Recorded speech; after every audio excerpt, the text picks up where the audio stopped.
Hello everyone, my name is Theta, and this is some news I have been dying to share. The video today has two purposes. The main one is to announce our very first live event, along with sharing the tentative schedule for that event. If you missed or didn't have time to sit through the video announcing my return, one of the new platforms I am expanding to is Twitch, where I will do a live version of my analysis. While it won't be the fully scripted and edited presentation you see here, it will instead gain a level of interaction. Those who are able to attend will be able to add their own interpretations and questions to the conversation. It will actually be a conversation, which is really exciting. The complete details of the live streaming decision and my rationale are in that Service Resumes video, so I won't rehash it all here. It also has announcements about podcast feeds and the new website to help organize this push to spread beyond YouTube. The second purpose of this video is to begin a conversation about handling live events, along with briefly going over the reactions to these recent announcements.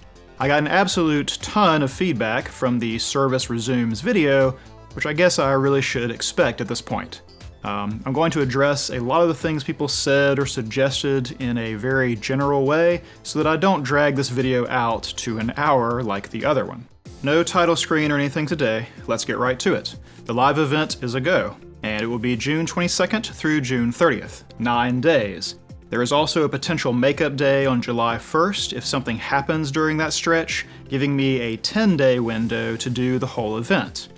Now, that is the last week of this current anime season, including both weekends. There will be a lot of finales for current shows that week, and discussions will be at a fever pitch all over the larger anime community. It would be pretty awesome to have a giant, moderated, shared conversation each day about the shows that are wrapping up, right? Live content allows an immediacy that I can't replicate with the scripted stuff. So I am stoked about the potential the Twitch presence will afford me when it comes to discussing episodes that are brand spanking new and on everyone's mind. At least, one day. Because that's not what we're doing for this first event. Same day or nearly same day stream analysis will probably be the norm as the Twitch channel grows and comes into its own. That is the standard programming over there that I kind of foresee. For this first grand opening though, I want to do something different. Something I actually thought I might never do. Let me explain. I don't know if you've read the About page on the nearlyonread.com website or not. I imagine most of you haven't because, well, I don't go and seek out About pages on websites myself. But the alter ego was in a bit of a fey mood one day and wrote all of what's there right now in one go. It's written from his point of view, and a lot of it is history that has only been shared in sporadic comments. The page isn't actually complete at the point that this video is going up, though the two sections that he wrote are. Anyway, he begins that page by explaining the original seed of an idea I had for this channel while it was still in planning.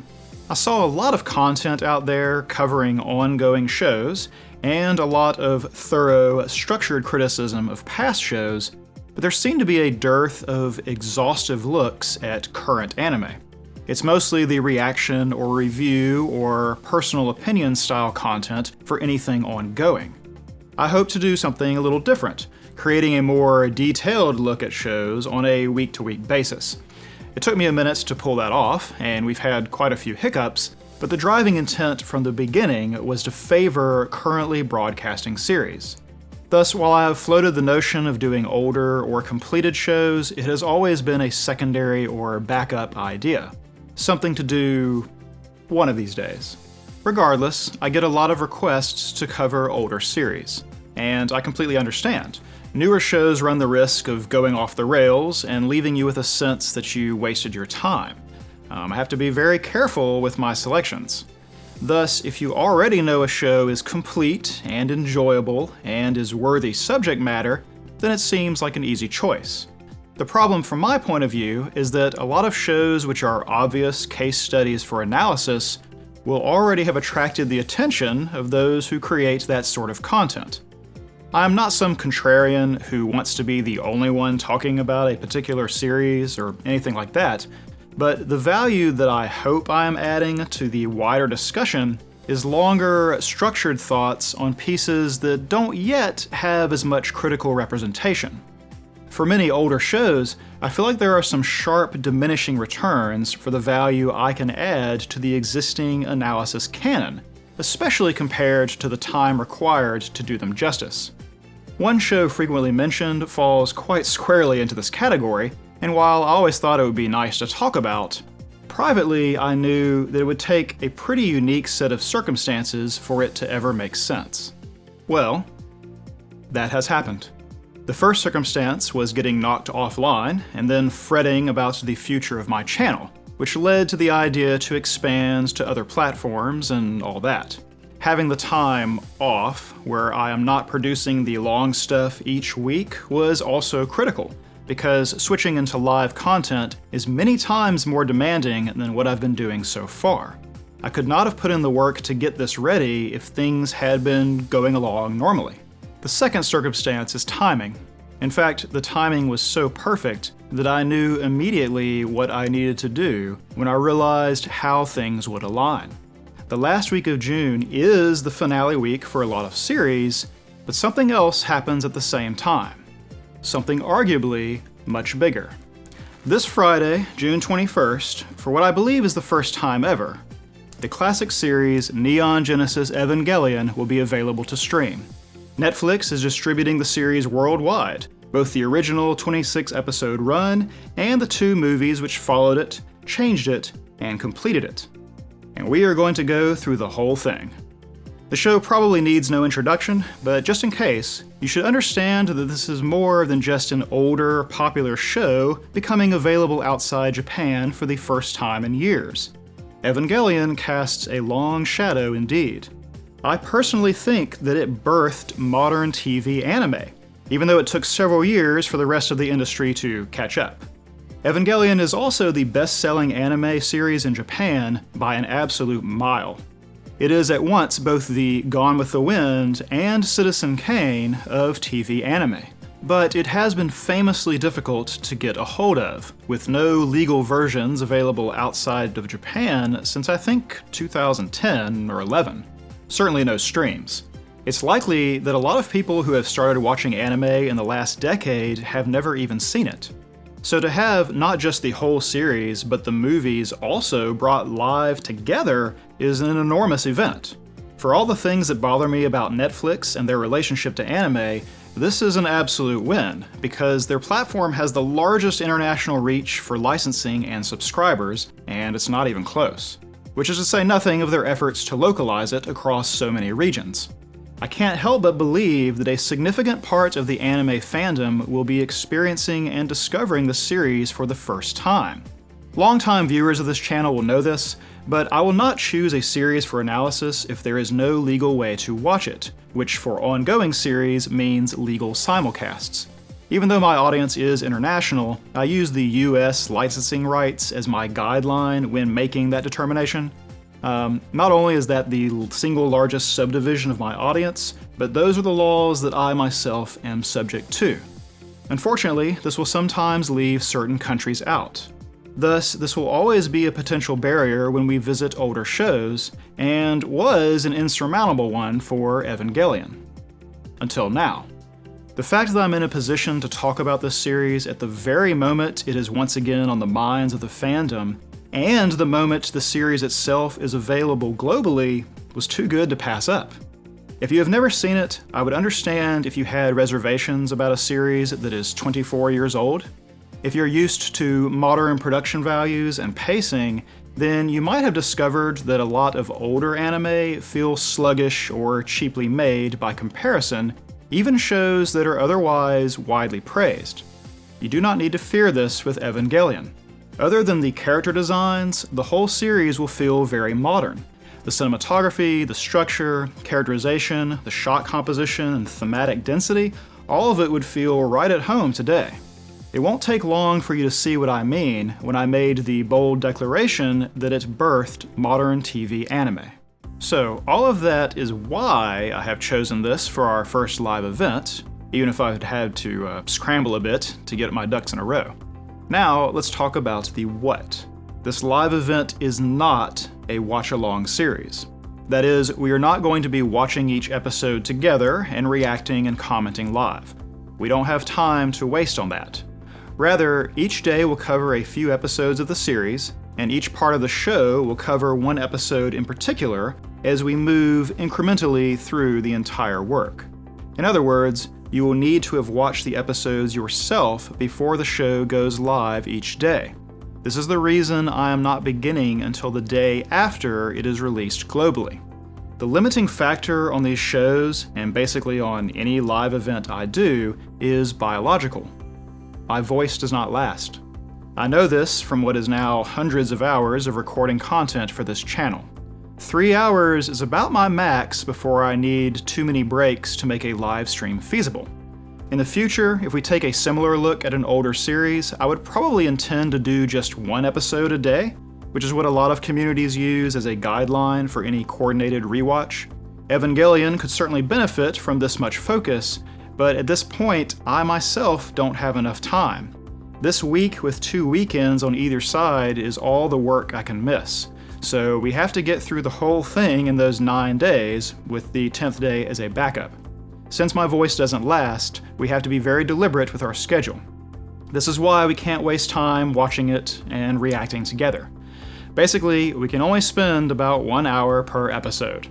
I realize this is short shrift for something as dense and complex as Evangelion. However, this is not meant to be the end-all analysis of this series. Rather, it is meant to be a shared conversation about each episode, a celebration of revisiting this classic if you've already seen it, or introducing you to this seminal work if you never have. We could pour infinite time into discussion and still find things to say. Consider this instead a jumping-off point for those who will want to dig more into the absolute mountain of existing analyses, wikis, and communities that all center around Neon Genesis Evangelion. Here then is the tentative schedule. June 22nd, we will begin with a 3-hour show that covers the first 2 episodes, as well as a 30-minute or so introduction to both the series and the live streaming format. The introduction will come first and roll right into the first episode look. After the second episode, and at the end of all of these broadcasts, there will be a 30-minute all-series discussion that I mostly just moderate. I'll explain that more in a minute. Then we will take a 1.5-hour break. Like I said, my voice is the limiting factor. After that break, we will start up again to discuss episodes 3 and 4 with another 30-minute all-series discussion at the end. June 23rd, we will do something similar. First we will cover episodes 5 and 6, hour-and-a-half break, 7 and 8, with 30-minute moderated discussions at the end of each. June 24th is a Monday. For Monday through Thursday, we will instead do 3 episodes a day, but all in a row with no breaks. So, Monday, June 24th, we'll talk about episodes 9 through 11, Tuesday the 25th, about episodes 12 through 14, Wednesday, June 26th, we'll talk about episodes 15 through 17, and Thursday the 27th, we'll talk about episodes 18 through 20. On Friday, we go back to the schedule we started with. We'll do episodes 21 and 22 in one session, take our break, and then episodes 23 and 24. That sets us up for Saturday the 29th. We will discuss episodes 25 and 26, the original and partial finale to the series, which I'll extend an extra 30 minutes to reflect on the original series as it was. There will be no all-series discussion after that one. Then we will take a 2.5-hour break, followed by an hour-and-a-half show discussing the first of the movies, with again no all-series discussion after that. That movie is partially a recap, but with a twist, as it adds new scenes into some of the episodes that we've already watched. This is one of the things that makes the Evangelion canon so peculiar. We will likely focus a lot on how those changes alter the way we experience or understand the story. Finally, the last day, Sunday, June 30th, will be given over entirely to the second movie, End of Evangelion. That will be a full 3 hours, or until my voice goes out, whichever happens second. Again, if something happens to mess us up one day, we will shift the entire schedule forward and use Monday, July 1st to actually wrap things up. Hopefully not though, as I imagine Saturday and Sunday are much better days to run through the various finales. Now, the plan is to spend 1 hour on each episode, though with a 3-minute or so hiatus at the bottom of each hour before we transition. Bathroom and water breaks for everyone, basically. Every hour on the hour of each broadcast then will begin a new episode's coverage, and then at the end of each chunk of our walkthrough comes that 30-minute all-series discussion that I keep referring to. The reason for that discussion brings us into the second part of this video, the nature of live events. It is my intent that our discussion only range up until whichever episode is currently in focus. For example, when we start the second stream on day 1 with episode 3, the only discussion about the series should concern episodes 1 through 3. No future spoilers. I will have a graphic on screen that shows plainly which episode or movie is currently under discussion, and it will advance as we go along. I want it to be possible for someone to watch these episodes day to day for the first time. This is similar to the informal rules we have for the comments section of my videos, where I ask everyone not to comment on episodes beyond the one under discussion. This kind of honor system and community agreement works pretty well in the YouTube comment format. Live events are another beast. I am very, very anti-spoiler. I mean, it's right there in the name. They aren't called enhancers or improvers. They're spoilers. They spoil, they ruin, they turn something once good into something bad. But the risk of someone accidentally or even maliciously spoiling things for others in a live chat is unfortunately pretty high. I do not have an existing moderation team to help minimize this, and I myself will have way too much going on to moderate a live chat. There are chatbots which will help prevent things like spamming emojis or talking in all caps and things like that, but they of course are nowhere near sophisticated enough to prevent spoilers. I'm going to lean heavily on those of you who are watching me now to respect this desire. We haven't had much problem with this as far as specific spoilers go.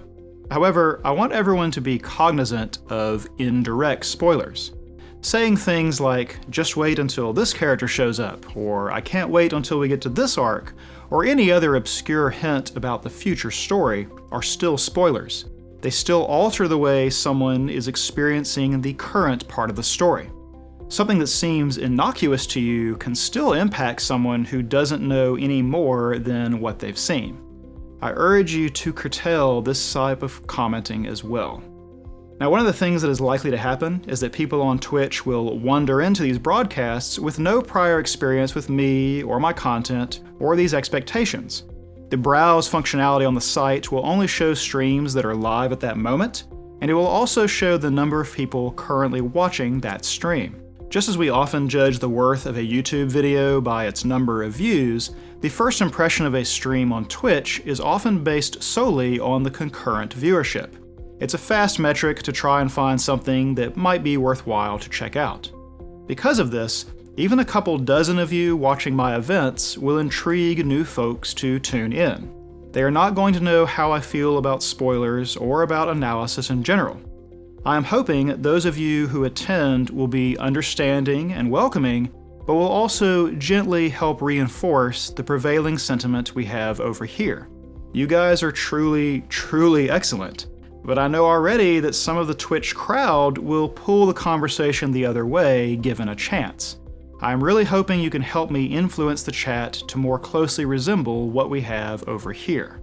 To help alleviate this spoiler-free chat, each of our broadcast walkthroughs ends with a 30-minute all-series discussion. Basically, all spoiler restrictions are lifted, and we can talk about the entire series. For this, I will only play moderator and let whoever is present guide what we talk about. Where possible, I will also fetch clips, but that will be pretty hard to do the first couple of days.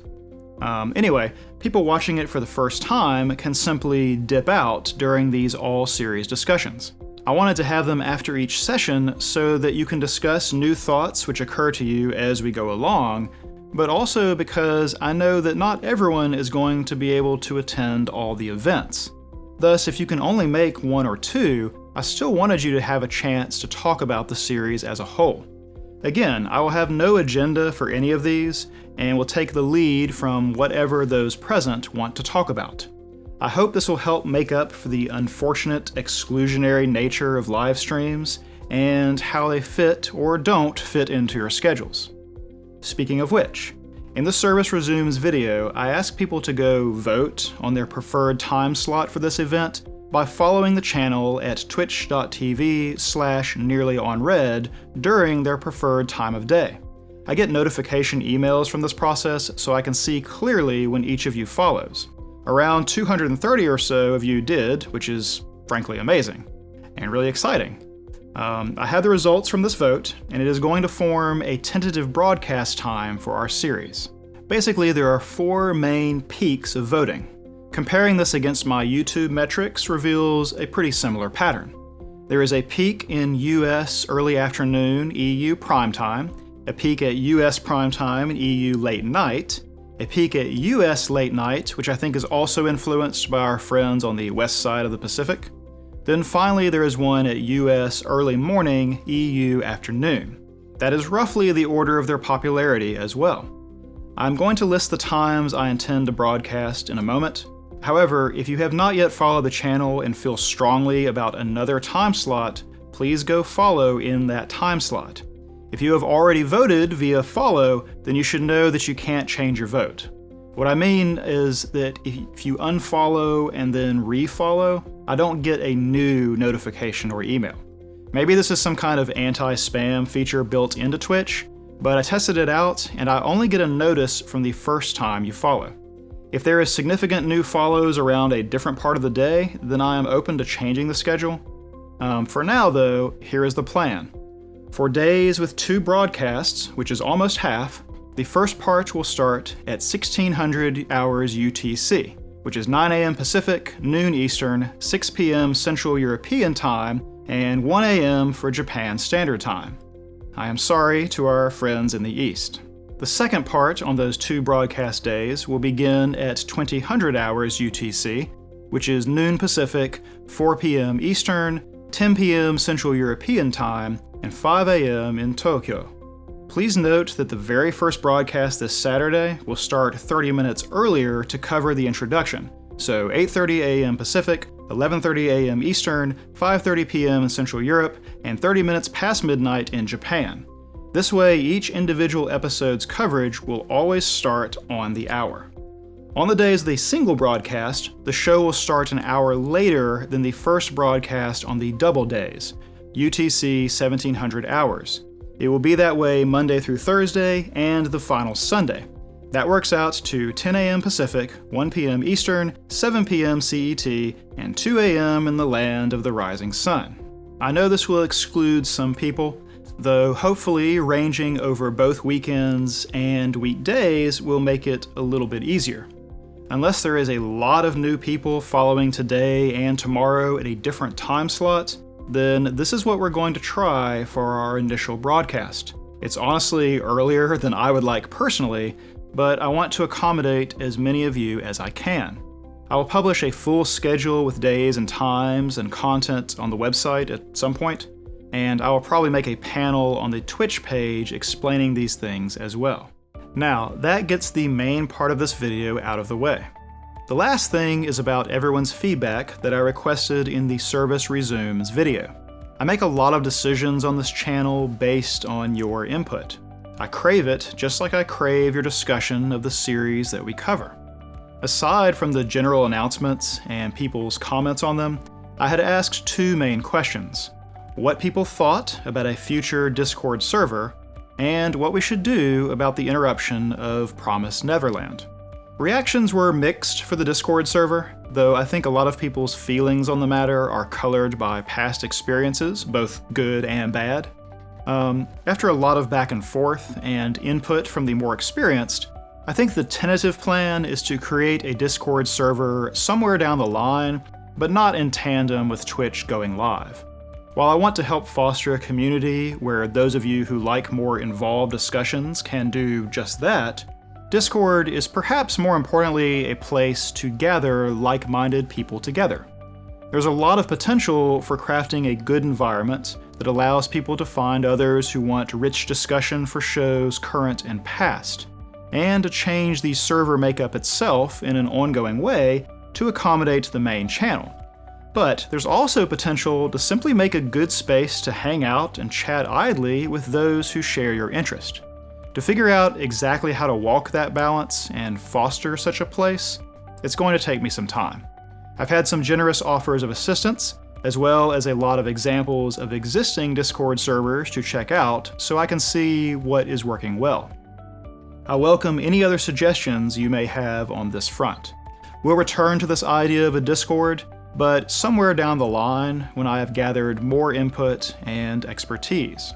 As to The Promised Neverland, the prevailing sentiment was to do something more abbreviated to wrap up the second half of the show.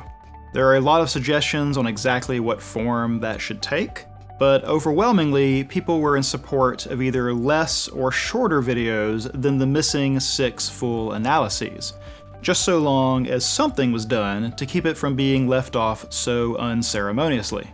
I'm not going to make a decision on this until after the live event, as I'm sure you can guess that I have a lot to do for preparation. However, that is the likely direction I will head.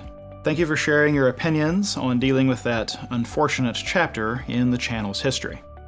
Lastly, I really do want people's input and opinions about this live event, ideas about solving the moderation issue, any further commentary about Discord and The Promised Neverland, and so on.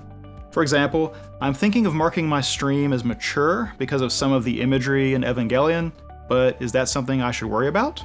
What category should I even list myself in? I welcome everyone's feedback on all these points. However, I spent about 16 hours responding to everyone after the service resumes video, and I didn't even get to all of you. That is on me. I wanted to engage with you as well as I could after so long a hiatus. But that also illustrates the problem with YouTube comments as a community platform for me, which is why I kept track of how much time I spent.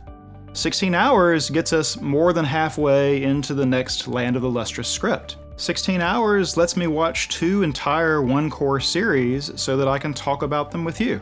It's more time than I can afford to spend on the regular. So, I probably will not be able to respond to many, if any, of the comments on this video, but I will be reading them. I'll use a little heart icon or super like or whatever it is to let you know that I've seen whatever you're willing to share, but I otherwise have to bear down pretty hard on preparation for this weekend. Thanks again for all the feedback and encouragement you've given me. Several of you even reached out to me during the hiatus to check in, and that really warmed my heart.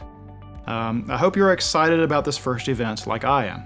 I know not everyone who wants to will be able to attend, but I'm hoping to upload the entire show to this channel the next day while I still have no restrictions or exclusivity from Twitch. Thanks guys. I hope I see you on Saturday.